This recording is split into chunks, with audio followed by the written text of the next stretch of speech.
का भार हम बासों चक्रवर्ती महिधियो संति संति करे लोए पत्तो गई मणुत्तर। आराध्य के श्री चरणों में वंदन। श्रद्धालु भाई बहनों,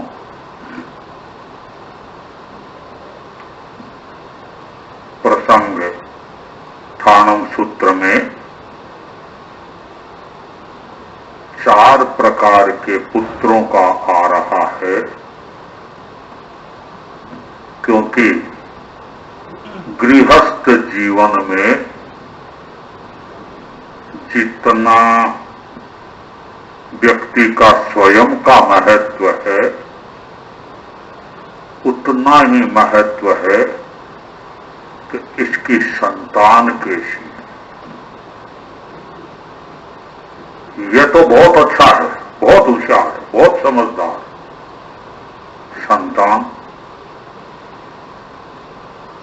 अगर संतान भी वैसी हो तब तो व्यक्ति सोचते हैं कि भाई इनका हिसाब तो बहुत आगे का क्रम, बहुत ठीक है,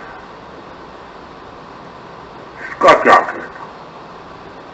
ये तो जैसा है ऐसा ही इनकी संतान है, तो इनकी प्रक्रिया तो बहुत आगे तक एक जैसी चलेगी। आता है ना। चौथे आचार्य जीतमल जी महाराज हुए ना, जयाचार्य, तो बहुत छोटे थे। दीक्षा तो उन्होंने 9 साल की उम्र में ले ली थी। 10-12 वर्ष के रहे होंगे और पाली पधारे। हेमराज जी स्वामी के साथ में थे। तो आगे साधुओं के रहने की जगह अधिकतर बाजार में दुकानें होती थी। एक एक व्यक्ति के 4 दुकान, 5 दुकान, 3 दुकान होती, तो उसमें 1 दुकान, 2 दुकान खाली भी पड़ी रहती।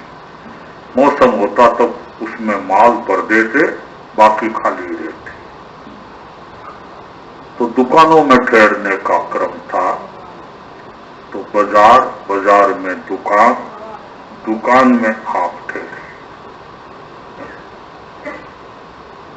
तो अंदर में तो थोड़ा अंधेरा पड़ता है। जयाचार्य बालक थे,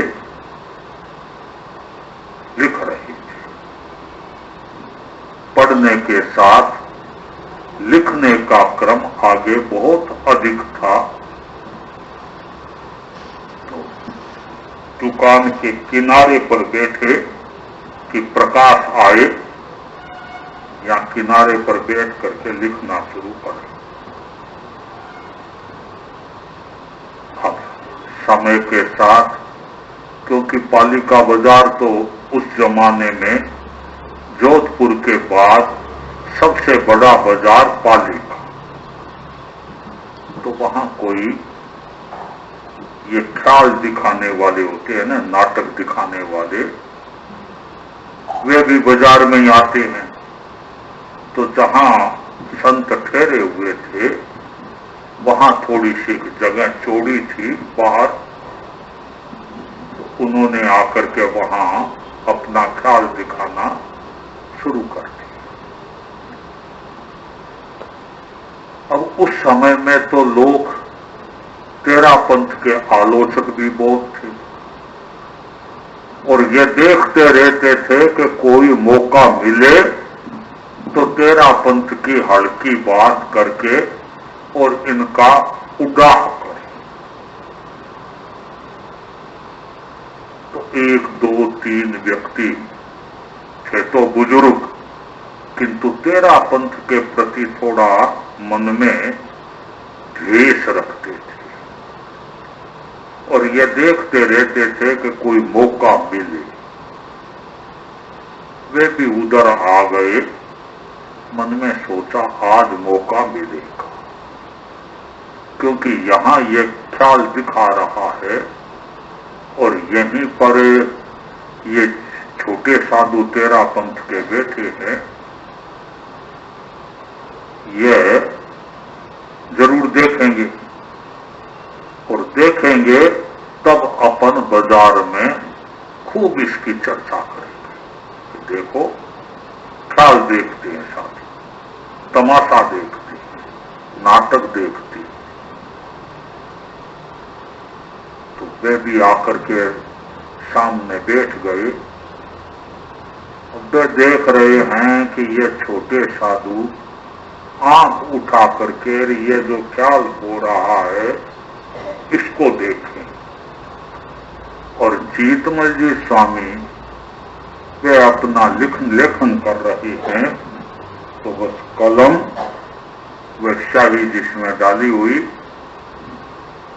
उसमें कलम जाती है, पन्ने पर लिखती, फिर जाती है, फिर पन्ने पर लिखती।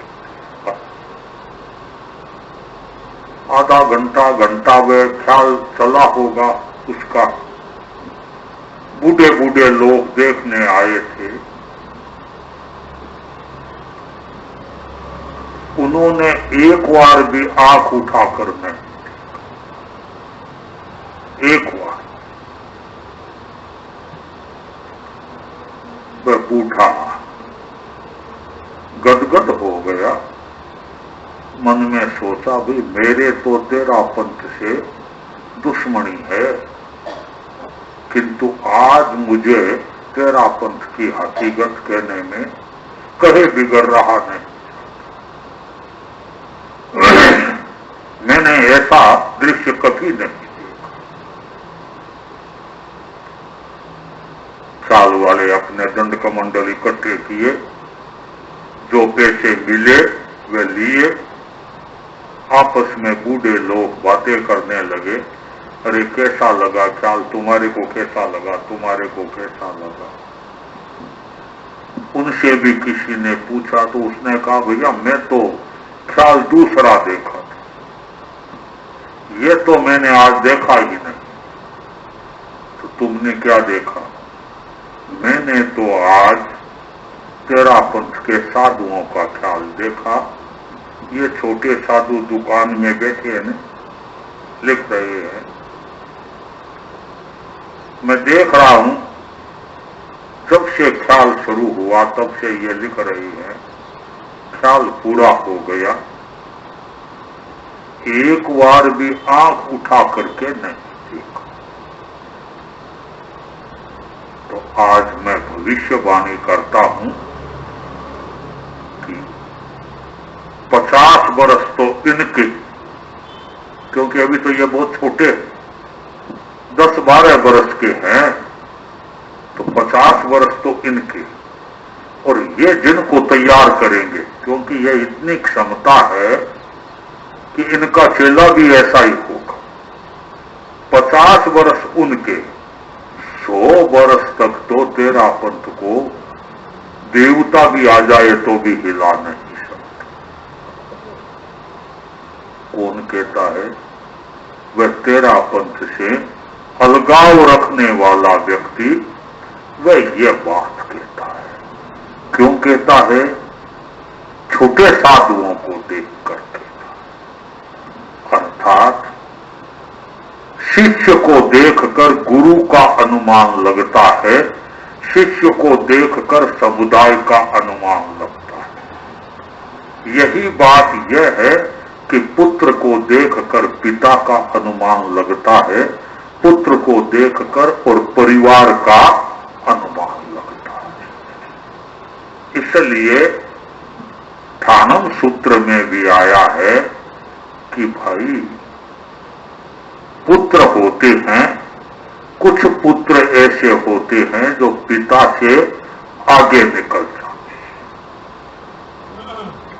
क्षमता, बुद्धि, अर्थार्जन,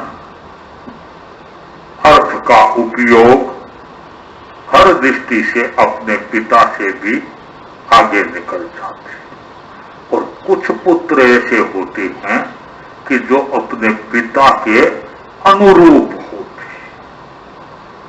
वे ये सोचते हैं कि बस पिताजी के पद चिन्हों पर चले, इतना हमारे लिए बहुत है। परम भक्त होते और वे जैसा पिताजी चाहते हैं वैसा करने के लिए तत्पर होते हैं। और कहा गया है कि ऐसे पुत्र वाले पिता भी धन्य होते हैं कि जिनके पुत्र ठीक उनकी अनुकृति प्रतिकृति हो जाए। और वैसा ही बताया है कि चंपा नगरी में श्रीकांत सेठ था। श्रीकांत वह जगमंदिर व्यवसायी का लड़का था। बड़ा हुआ, गुरुकुल में पढ़ा, वापिस आया तो जगमंदिर ने कहा कि देख भाई, आज तक गाड़ी मैंने खींची, चलाई, अब तू चला। अब मेरा काम होगा, पहला काम धर्म का, दूसरा काम शरीर और परिवार का। किंतु मैं धर्म को प्रधानता देकर चलूंगा। अब इसने कहा पिताजी बहुत अच्छी बात है, मैं अब काम संभालने लग गया, आप धर्म ध्यान करें और अच्छे ढंग से आप अपने आत्म शुद्धि का उपक्रम करें, कोई कठिनाई नहीं। वह धर्म ध्यान करने लग गए, यह काम करने लग गया, किंतु करता इतना ही है, उनके मन में भी कोई लालसा नहीं। पहला काम है पिताजी के अनुरूप चलना। संयोग से पिता जगमंदिर बीमार हो गए। इसने श्रीकांत ने काम कम कर दिया, पिता की सेवा करने लगा, स्वयं सेवा कर। साथियों ने कहा रे तू धंधा कर, सुबह शाम देख लिए कर और बाकी कोई एक आदमी को रख ले तो वह देखता रहेगा। इसने कहा कि भाई आदमी पिताजी को आदमी के भरोसे, माँ बाप को आदमी के भरोसे मैं नहीं छूटता। कमाने का तो जिंदगी है ही, जिंदगी बरोर करेंगे क्या। तो काम कम कर दिया, टाइम मिलता तो घंटा 2 घंटा जाता। पिताजी की बीमारी लंबी चली। अब कभी कभी ऐसा हो जाता है कि लंबी बीमारी, ये पिताजी की सवेरे से सेवा में लगता और पहले शारीरिक सेवा करता, उनके तेल मालिश करता, स्नान करवाता, नाश्ता करवाता, फिर दवाई देता। एक के बाद एक पिता भी कहता रे तू दुकान नहीं जाता है, तो पिताजी दुकान की चिंता छोड़ो, मैं तो आपकी सेवा करूंगा, दुकान की कोई खास बात। पिता ने कहा कि भैया देख, मेरी तो शारीरिक सेवा तो करता ही है, मुझे कुछ धर्म भी सुनाएगा। ये धर्म की पुस्तकें ले आया और 2 घंटा 3 घंटा जब तक पिताजी सुनते, उन्हें सुनाने का उपक्रम।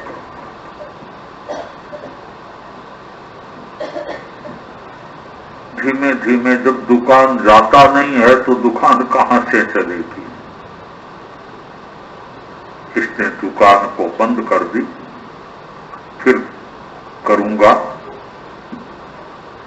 और जो पूंजी थी वही खर्च होने लगी। क्यों, बैठा खाएगा तो फिर खर्च तो होना ही है। चलता रहा, पूंजी निकलती रही, निकलती रही, निकलती रही। साथियों ने फिर कहा, रे तू बाद में, इसने कहा चिंता मत करो, पिताजी का मन करता है कि मैं धर्म ध्यान सुनाऊं, तो मैं तो 3 सामायिक 4 सामायिक जितना टाइम तो पिताजी को धर्म ध्यान सुनाने में लगाता। इसका मन लगा है और कोई भी विकल्प नहीं आए, क्योंकि उन्होंने संतों से भी सुना था कि भाई माता पिता को धार्मिक सहयोग और धार्मिक उपक्रम कराने वाले पुत्र थोड़े होते, और सहयोग तो कर देती, किंतु कहे कि तू मुझे सुना, यह टाइम नहीं रहता। या आप किताब रही पढ़ लो, या अपने पोते पोतियों से सुन लो। यह तो स्वयं सुनाता, अर्थ करता। पिता अगर कोई बात पूछता तो वह शहर में जो जानकार व्यक्ति थे उनसे पूछता, पूछ करके आकर पिताजी को बताता कि पिताजी की भावना प्रसन्न न रहे। क्रम चलता रहा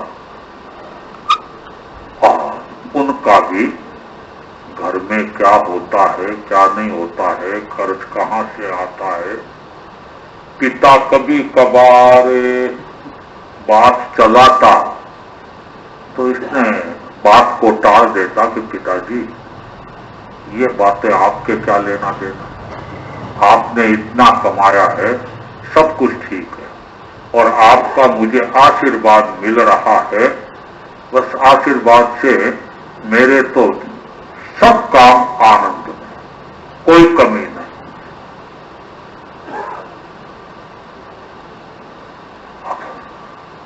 घर इधर से खाली होता गया, ये सेवा करता रहा, घर खाली होता रहा। पूरी निश्चिंतता, कोई चिंता नहीं, कोई फिक्र नहीं। और आखिरी दिनों में तो दिन रात पिता के पास ही बैठा रहता और उन्हें सुनाने का उपक्रम दिन में भी चालू, रात को भी चालू। इधर सेवा, इधर धार्मिक उपक्रम, दोनों करते। पुत्र के सहयोग से, कितनी बड़ी बात कि पुत्र के सहयोग से पिता और ध्यान में कभी नहीं आए। और यूं कहना चाहिए कि दिन में भी उनका ज्यादा टाइम धर्म ध्यान में बीतता। कम श्रावक होते हैं कि जिनका दिन में टाइम धर्म ध्यान में ज्यादा बीते, भले घर में काम नहीं भी हो, तो आजकल तो और कोई काम नहीं होता है ना, तो बूढ़े बूढ़े आदमी भी घर में टीवी खोल कर बैठ जाते। अरे भाई क्या करते हो, तो टाइम पास करते।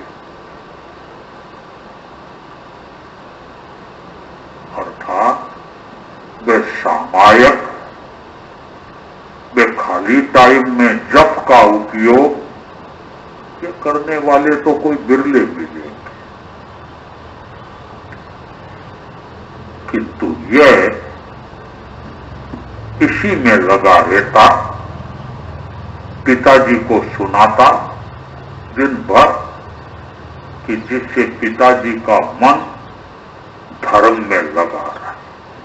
आखिरी समय भी पिता खूब धर्म ध्यान में उसी क्रम में लीन बना हुआ प्राण छोड़े और तीसरे देवलोक में जाकर इंद्र का एक तरह से सामानिक इंद्र बन गए। विमान का पूरा अधिकारी और अनेक देवता साथ उनके नीचे उनकी आज्ञा में चलने वाले। देवों ने उत्सव किया और देवों में इनके उत्पन्न होने से बड़ा उमंग जागा। क्यों जागा? कि उस विमान में 4 महीने से अधिकारी देवता का चवन हो गया था। वह तो वहां से शरीर छोड़ दिया। नए कोई अधिकारी देवता उत्पन्न न। स्वर्ग में कुछ ऐसा है कि अधिकारी देवता होता है, तब स्वर्ग की उस विमान की छटा अलग रहती। अधिकारी नहीं होते हैं तब अनुचर देवता बस गए विमान में रहते हैं, किंतु वे प्रतीक्षा करते रहते हैं कि कब अधिकारी देवता उत्पन्न हो, कब हमारे विमान में मूल छटा, उमंग, उत्साह, क्रांति यह सब आई। तो 4 महीने के बाद अधिकारी देवता का जन्म हुआ।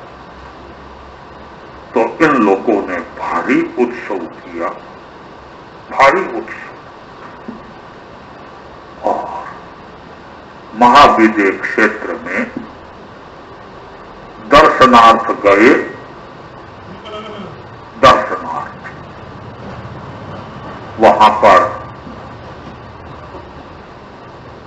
जो उनके साथ देवता थे उन्होंने पूछ लिया कि महाराज ये हमारे 4 महीने की प्रतीक्षा के बाद हमारे अधिकारी उत्पन्न हुए हैं, इनका पिछले जन्म का क्या क्रम रहा। उन्होंने सारा क्रम बताया।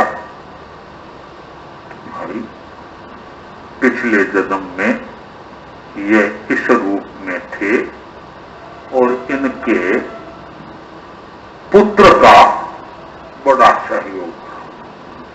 यूं कहना चाहिए कि ये जो तुम्हारे अधिकारी देवता बने हैं, इनके पीछे तो पुत्र का बहुत बड़ा हाथ है, पुत्र का बहुत बड़ा सहयोग है। और गुरु महाराज ने बताया कि देखो जिनके पुत्र धार्मिक होते हैं, धर्म का सतत सहयोग देते हैं, ऐसे श्रावक माता पिता भी अपने को भाग्यशाली मानते। श्रावक हो जाता है किंतु वह ये देखते रहते हैं कि भाई मैं तो डुगडुगी बजा रहा हूं, किंतु मैं अगर किसी भी दिन, क्योंकि हर व्यक्ति को आखिरी समय तो आता ही आता है, और आखिरी समय में मेरे को कोई 5 नौकार सुनाने वाला है कि नहीं। कहीं ऐसा तो नहीं है कि मेरे आखिरी समय हो और मेरा बेटा, मेरा परिवार मेरे सामने ही रोने बैठ जाए। अरे इनके तो बीमार ज्यादा हो गए, डॉक्टर ने उत्तर दे दिया, अब क्या करेंगे, तो वहीं पर रोना शुरू कर दो। कोई मुझे धर्म सुनाने वाला है कि नहीं। ऐसा लड़का होता पीछे महसूस करते कि भाई अब कोई बात नहीं, मरती टाइम में केवल पानी पिलाने वाला ही नहीं है, धर्म सुनाने वाला भी वह भाग्यशाली माना जाता है, उसका जन्म सुधर जाता है। यहां भी गुरुदेव कह रहे हैं सर्वज्ञ मुनि कि देख तू इतना बड़ा देवता बना है, इसके पीछे तुम्हारे लड़के की भूमिका महत्वपूर्ण। उसने व्यापार गौण कर दिया, यहां तक कि घर की पूंजी खाकर भी तेरे को धर्म ध्यान सुनाने में कमी नहीं रखी।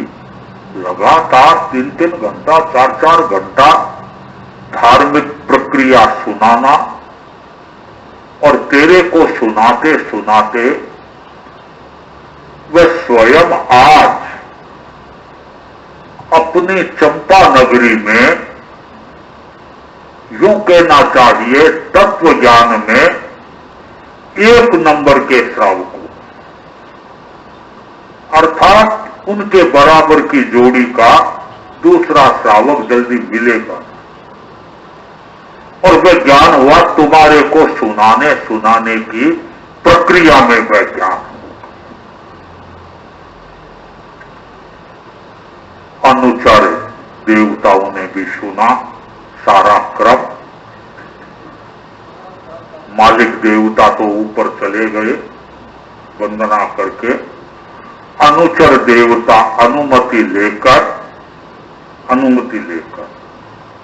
और वहां आए चंपा नगरी,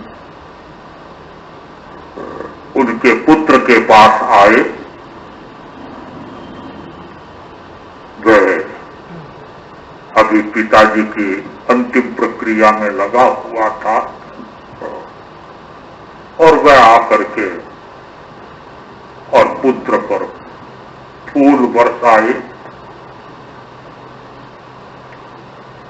सब लोग चकित रह गए, क्या बात क्या है। इसने कहा भाई बात क्या है। हम लोग इनके पिताजी के अनुचर देव, इसने अपने पिताजी को धर्म ध्यान सुनाया, और उसके धार्मिक प्रक्रिया के क्रम में इनके पिताजी का जन्म सुधर गया, उधर गया। और यूं कहना चाहिए कि वह ऊर्ध्व स्वर्ग में महान देवता बने, अधिकारी देवता बने,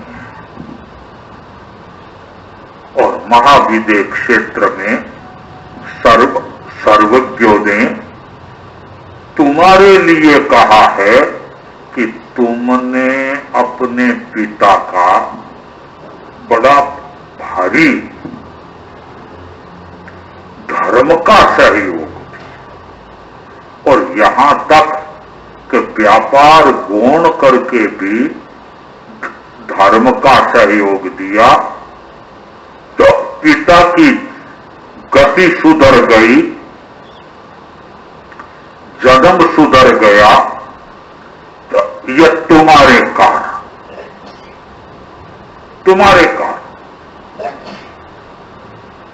ये बधाई देने आई, हमारे वे मालिक बने, हम उनकी आज्ञा में आगे बढ़ेंगे। अरे हमारे विमान में रौनक उनके अब उत्पन्न होने से आई है।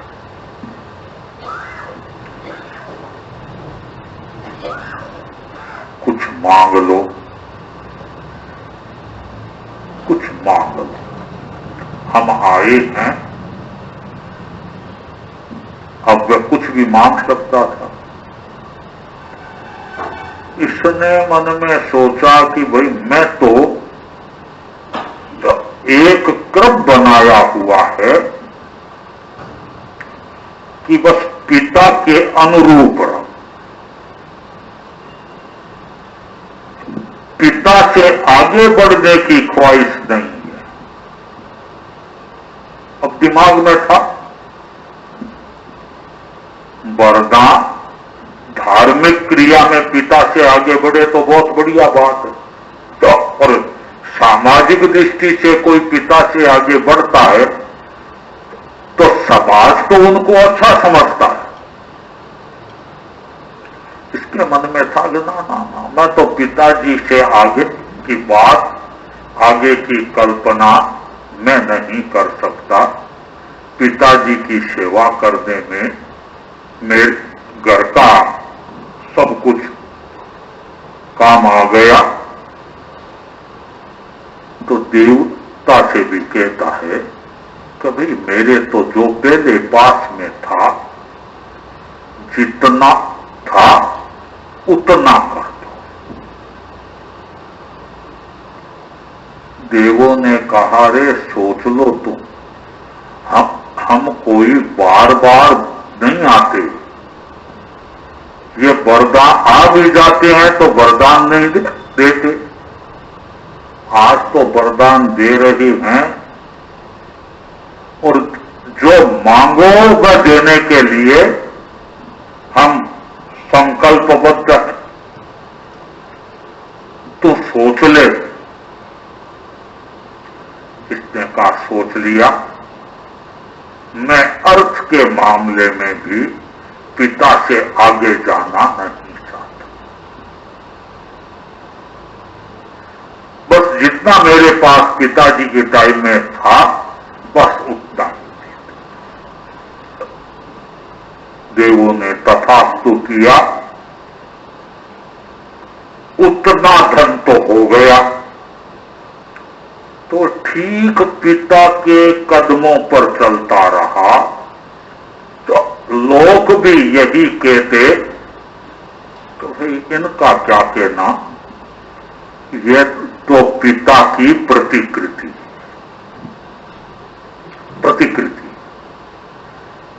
पिता को देखो, इनको देखो, इनको देख लो, पिता को देखो। कोई भी काम यह पिता के अतिरिक्त करना नहीं चाहता। अब उसी रूप में रहा, उसी रूप में आगे बढ़ा, धर्म ध्यान भी किया और संयोग की बात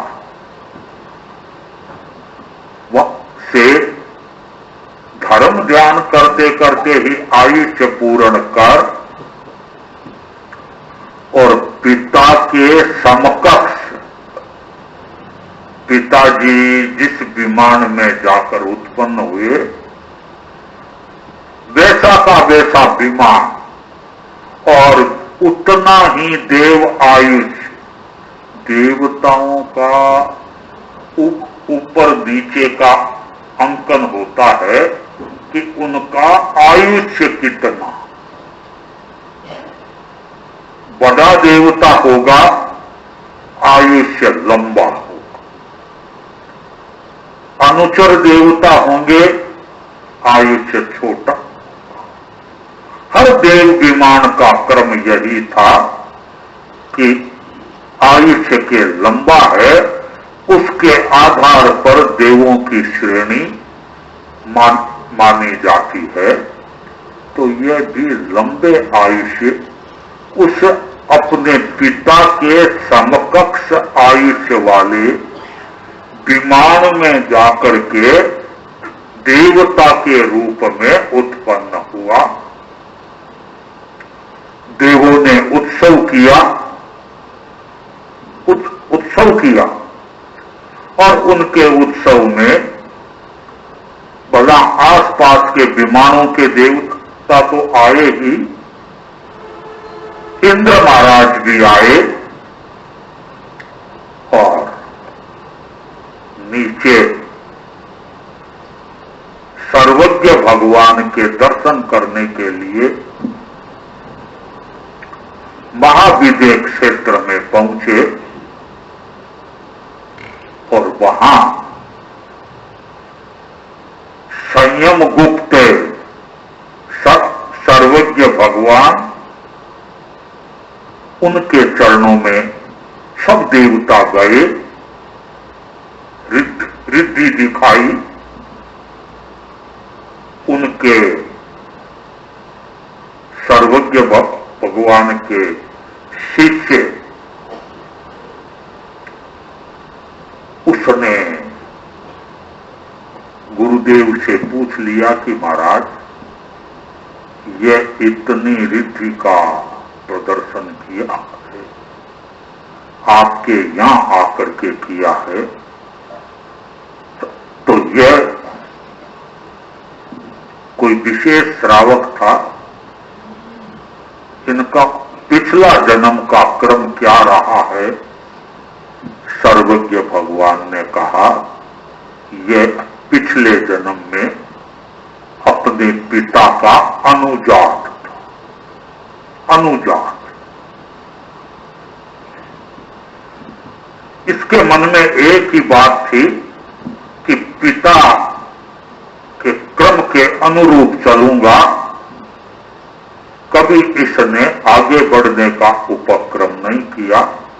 धन कमाने के कुछ अवसर भी आए, इसने कहा ना, अरे यहां तक कि तुम्हारे जैसे देवता भी इनको देने की तैयारी में थे, तो भी इसने यही मांगा, जितना पिताजी के पास था बस उतना मुझे दे दो, उससे आगे एक सिंगल पाई मुझे जरूरत नहीं।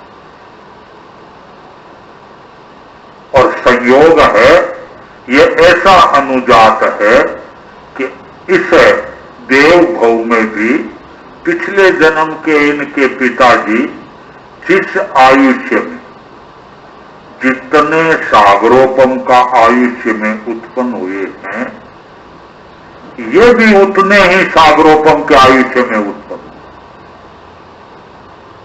दोनों की रिद्धि बराबर है, दोनों का क्रम बराबर है, दोनों का आयुमान बराबर है। वास्तव में ये क्या है? अनुजात पुत्र है कि पिता की अनुकृति। यह है श्रीकांत पुत्र की घटना, जो अनुजात था, पिता के अनुरूप था, विनीत तो था ही, किंतु उनमें गुण भी पिता के अनुरूप आए थे। आचार्यों का कथन है कि धार्मिक परिवार में अगर संतान धर्म की दृष्टि से अपने माता पिता का अनुकरण कर ले, बहुत बड़ा काम है। अगर माता पिता सामायक करते हैं, पुत्र भी सामायक करने लग जाए, माता पिता प्रवचन सुनते हैं, पुत्र भी प्रवचन सुनने लग जाए, कितना अच्छा काम हो सकता है। वह क्या होता है? अनुजात हो जाता है। ऐसे भाग्यशाली कोई श्रावक मिलता है, कोई श्रावक पिता की शारीरिक सेवा करने वाले मिल जाते, पिता के व्यापार को संभालने वाले भी मिल जाते, पिता के धर्म को ग्रहण करके और उसके अनुरूप चलने वाले कोई श्रावक होता। अनेक श्रावक तो ये सोचते रहते हैं कि भाई मैं हूं जितने दिन डुगडुगी बजाता हूं, पीछे बच्चे तो क्या करेंगे कुछ पता नहीं, कुछ कर पाएंगे कि नहीं कर पाएंगे ये भी पता नहीं। अनेक श्रावकों के केवल चिंता ही यही रहती। और जो श्रावक इस चिंता से मुक्त है, कभी मेरी संतान मेरे से 2 कदम धर्म में आगे। तो मैं यूं कहूंगा कि वे श्रावक धन्य धन्य है, कृतपुण्य, कि उनकी संतान धर्म में 2 कदम उनसे आगे है। तो ये मानकर चलो आखिरी समय में आपकी केवल शारीरिक सेवा ही नहीं करेंगे, आपकी धार्मिक सेवा, परिचर्या, धार्मिक सेवा, परिचर्या तो यूं ही करते हैं, किंतु धार्मिक सेवा, सुनाना, त्याग प्रत्याख्यान कराना, इसमें भी वे चूकेंगे नहीं, क्रमशः आगे बढ़ेंगे। और यह क्रम अपनी संतान में धार्मिक संस्कार देने का प्रयास करो। जितना धार्मिक संस्कार दोगे तभी आगे बढ़ेंगे।